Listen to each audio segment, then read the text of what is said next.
Well, hello, model car fans. Welcome to the Muscle Car Modeler. My name is Raul, and this week I'm going to do a continuation video on what I had going on with those Coronets that I had picked up. And it was just kind of funny as I was planning a similar build or doing, of course, the Coronets because, MPC has re-released or retooled the Coronets. So the 68s have been out. Hopefully there is a 69 in the future. Time will tell. Nobody's really said anything, but that would be really cool. But and then those kits were available from Hobby Nut Models, our sponsor. So if you guys, Hobby Nut Models is still having their sale. They've sent out some other emails about some of the kits that are on sale, and they are a sponsor of the channel. So please check them out in the link in the video description below, and their summer sale that's going on and everything.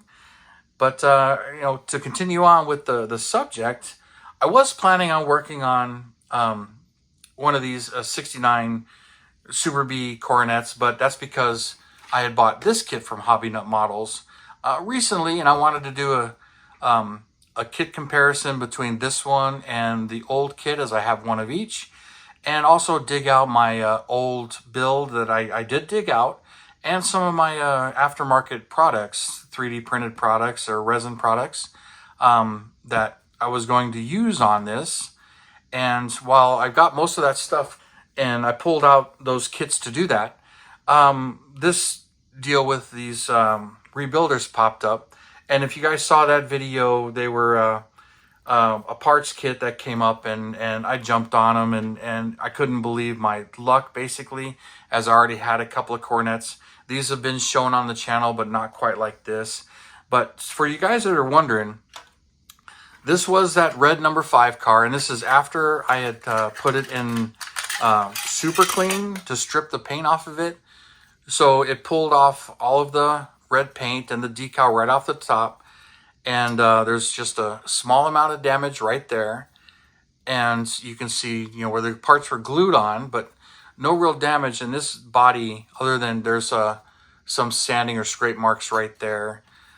This body is beautiful. I mean, there's really... this is just awesome.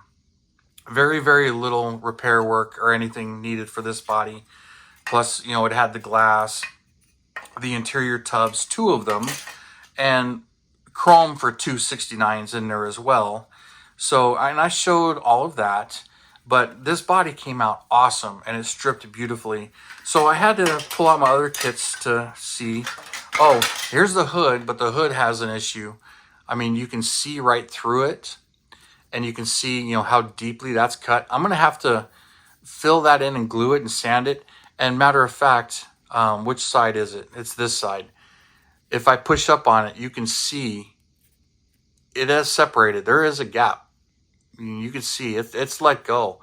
And, this has not been glued or anything, and you can see a small gap right there too. But I pretty much have to fill all this in on the backside, and this was showing through the red paint that was on it, so you can see that it's shown. But the hood stripped beautifully. It's a great condition. I can use it, and I'm real happy about that. As this is my Coronet convertible that I've shown you, that was green at one time. I had same thing, soaked it in Castro Super Clean and everything, and then the windshield was repaired. But, I had to take it all back off because it was crumbling and putty. So I pretty much got to start that over. But this body is twisted, and it's hard to see it. You can kind of see, if I look down it, you can kind of see how much the front is twisted. And then same thing, if I put the front, you can see how twisted the back is. But if I use the AMT chassis that I want to, it'll pull it up thin because the AMT chassis has a full engine compartment. So I can glue this square and glue the back to this square. And even when I glue the interior tub, it helps square it up. But without a roof in this body, it is twisted. And if I try to twist it, it goes back. But I mean, considering this is what, 53 years old? Well, what is it, 55? Pretty much 55 years old. It's been around a while and it's been twisted a while. But I've got everything to redo it. But I want to put the modern chassis in it. The interior tub on this one is great too, but this chassis really doesn't hold it very well. But I've got all the other parts as I was refreshing. And this is the one that has the seats that I'm missing. Let's get this open again. It was open. I zipped it shut. But here's the 2 seats that I would need. So I just need to make a mold and cast these. And they're different. You can tell from the seat belts that they're different. But really doesn't matter left or right which ones. But they're in there. But also some of the parts that I've gathered for this one. This is a resin hood with the ram charger scoops. I want to use this one on this one. It had a resin hood already, which after seeing an original I can kind of understand, but this is a resin hood. And or it's been all filled in at the bottom, but it really, with all the bubbles and stuff in it, looks like it's resin. And I could use this one on the other one as well because it is not warped. And if I have to sand the uprights, I can use this hood. So this one is definitely usable. So, but I have the ram charger hood. And here's a convertible boot that came with the kit and works. And I also got this resin convertible boot because it's much more correct for what a 68, 69B body convertible would be. But it doesn't fit this body. You put the interior tub in it and you try and put this in. You see it doesn't fit the back seat. The dog legs aren't long enough. And of course the trunk line, it just, and it just doesn't fit. Even right here, you look at it from that way, it doesn't fit. It may work better on the other kit, but it's just not quite right. And it'd be a lot of reworking to try and get that to work. But the other convertible boot fits and looks pretty good, but it's not truly accurate to what it should be. But I've got all of this stuff, and that's pretty much all I need. But this one, my plan was to do a Hemi Coronet RT convertible. Very rare, but all of the Hemis had the ram charger hood. So I understand that was standard. So that's my plan with that one. This one I want to do is a 440 69 RT and coupe, and I'll do that. And whether or not I'm going to use the same AMT chassis under it, haven't decided, or if I want to keep this one a bit more vintage as MPC actually issued it, or just use the newer kit's chassis under it, and then because it fits a little bit better, but it doesn't have the same mounting points. So I haven't decided exactly how this one's going to be built, but it's going to get built. When it comes to the other one, my 68, this is the one that was gold and blue and had all of that putty on the back and on the hood and the cowl area. Now, I put this in the super clean as well, and it had no problem. It took all the gold off, and it took all of the putty off and everything. And here's a picture of after it did that, but it did not really do anything to the blue. So it was kind of funny, but it did. It ate all of that putty off, and that whole tail panel, it's got a little bit of wrinkling to it, but all of the Dodge letters on the bottom edge there and the RT, they're all legible. But it does have a little bit of texture in there, but some careful sanding and detail will get that all done. But the rest of it, everything's there. The RT emblem's there. There's a little bit of scrapes on the side. Nothing broke. The front's really nice. The hood's really nice. It's just because it's the Fever Bee, so the hood is molded shut, which is my only real grief with it. And then it doesn't have the pins here for the body, for the interior tub. But it's really the only 68 part that I got in there. But here's my 68 rebuilder. There's my 68 hood, which is a little different from the 69 hood. And what makes these hard to interchange really is that front lip. The 69 comes down a little bit to meet the grill. The 68 is flat. So it's just the front edge, and you can see, the molded in cut lines were changed. Here's the 68 and then the 69, what MPC had changed on it. This had something glued across the front here. May have affected the hood a little bit. I'm really not sure, but we'll see on that in a little bit when I get to building this one.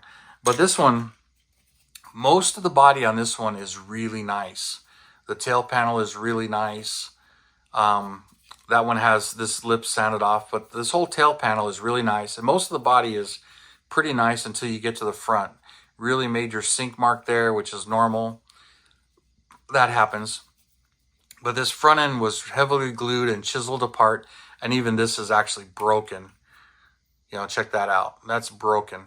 So, you know, what to do. I can fix this one. It's going to take some major work on the front to fix that. And I'd have to add these to the other body for the interior tub if I want to do it. And that's not difficult at all. But I can salvage this body, or I can use this body. This I can easily cut off and cut it right there. So I can get this hood off if I wanted to and use this body and then add this. But then I got to, you know, clean all of this up. And I have taillights.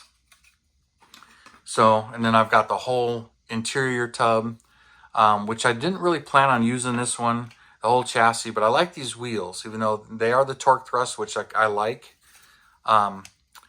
which I believe they're torque thrust anyway, but I really like those wheels, those Goodyear tires, although the chrome needs to be redone, or if I want to, you know, do them in magnesium. But I really don't plan on using the rest of this chassis, but it's the molded in orange Dukes of Hazzard Charger chassis, which really not much different, but it is different. And the same thing with some of the missing parts for this that I got in the back here, the 68. I've got, I also had these wheels.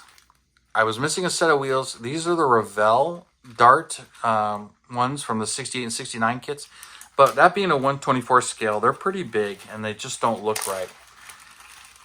And here I'd gotten the chrome. Here's the Model Haas replacement grille. Here's that, the console, the bucket seats.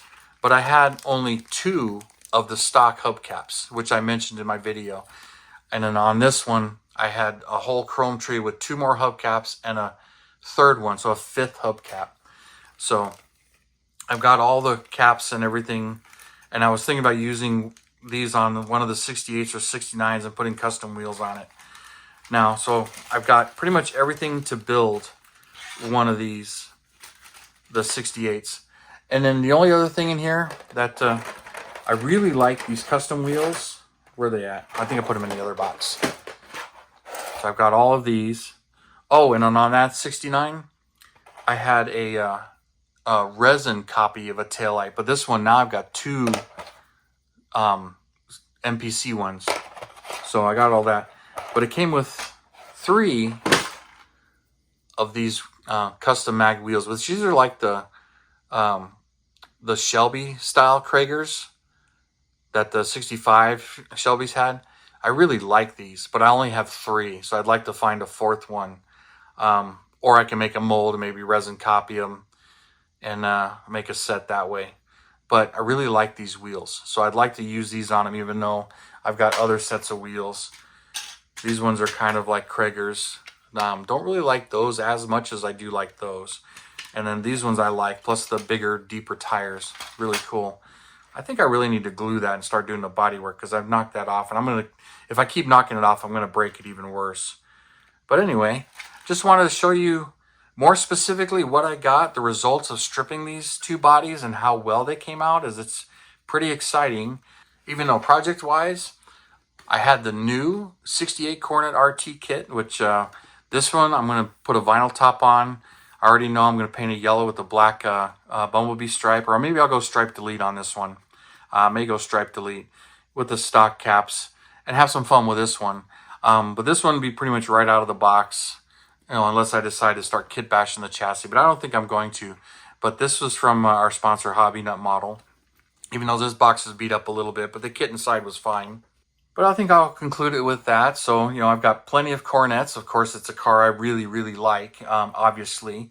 Otherwise, I wouldn't have, you know, spent the money on these 2 vintage builders and held on to them and collected parts and then run into another deal on some parts. But anyway, you guys, thank you for tuning in, subscribing, and all your comments and questions and everything on those kits. Really do appreciate it. And you guys, you have a wonderful weekend, and I will see you next time.